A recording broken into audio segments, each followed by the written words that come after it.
ہمارا مجرم ایک نہیں 4 ہیں۔ پاکستان میں انصاف ملنا مشکل ہے۔ میں آسٹریلیا جاؤں گا اور وہاں حکومت کے ذریعے انصاف لوں گا۔ CCD چکوال کے ہاتھوں بے گناہ ماری جانے والی ہانیہ کے زخمی والد کا ایک اور بیان سامنے آ گیا۔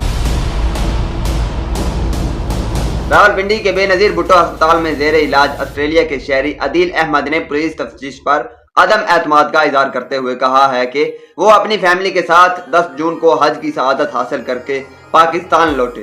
وہ اپنے رشتہ داروں سے ملنے چکوال گئے ہوئے تھے کہ شہر کے باہر 2 ڈاکوؤں نے گھیر لیا۔ ہم ڈاکوؤں کو اپنی قیمتی اشیاء پر امن طور پر تھما رہے تھے کہ اچانک فائرنگ شروع ہو گئی، لیکن ڈاکوؤں نے پہلے گولی نہیں چلائی بلکہ موٹر سائیکلوں پر سوار 4 CCD اہلکاروں نے ہماری گاڑی پر اندھا دھند گولیاں برسا دی۔ پولیس کی فائرنگ کے بعد ڈاکوؤں نے صرف 2 ہوائی فائر کیے اور بھاگ نکلے۔ CCD اہلکاروں کی فائرنگ اتنی شدید تھی کہ 9 سالہ بیٹی ہانیہ کو 3 سے 4 گولیاں لگیں اور وہ ہسپتال پہنچنے سے پہلے ہی دم توڑ گئی۔ 11 سالہ بیٹے افنان کو 2 گولیاں لگیں اور خود میرے بازو سمیت جسم میں 2 گولیاں لگیں۔ عدیل نے روتے ہوئے بتایا کہ گولیوں کی بچھاڑ سے میری گاڑی کی بریک فیل ہو گئی تھی، لیکن میں نے زخمی حالت میں بھی کسی طرح گاڑی بھگائی۔ اگر میں وہاں سے نہ نکلتا تو پولیس اہلکار ہم سب کو وہیں ڈھیر کر دیتے۔ اگر وہ ڈاکوؤں کو جانے دیتے اور بعد میں ان کا پیچھا کرتے تو میری معصوم بیٹی آج زندہ ہوتی۔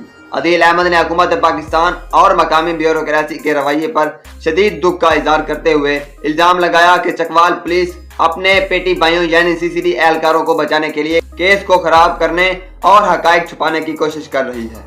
نہ تو حکومت پاکستان اور نہ ہی پنجاب حکومت کے کسی نمائندے نے ہم سے کوئی رابطہ کیا یا دلاسا دیا۔ مجھے کوئی مالی امداد نہیں چاہیے، میں صرف ایک شفاف اور غیر جانبدارانہ انکوائری چاہتا ہوں۔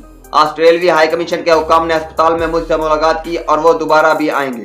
میں آسٹریلیا حکومت کے ذریعے اپنی بیٹی کے خون کا انصاف مانگوں گا۔ یہ واقعہ کئی اہم سوالات اٹھاتا ہے۔ کیا پولیس نے فائرنگ سے پہلے صورتحال کا جائزہ کیا؟ کیا معصوم شہریوں کے جانوں کے تحفظ کے لیے موجودہ طریقہ کار کافی ہے؟ اگر غلطی ثابت ہوتی ہے تو ذمہ داروں کو کیا سزا ملنی چاہیے؟ آپ کے خیال میں اس واقعے میں انصاف کیسے ہونا چاہیے؟ اپنی رائے کمنٹ میں ضرور دیں۔ اگر آپ ایسے ہی حقائق پر مبنی ویڈیوز دیکھنا چاہتے ہیں تو چینل کو سبسکرائب کرنا نہ بھولیے گا۔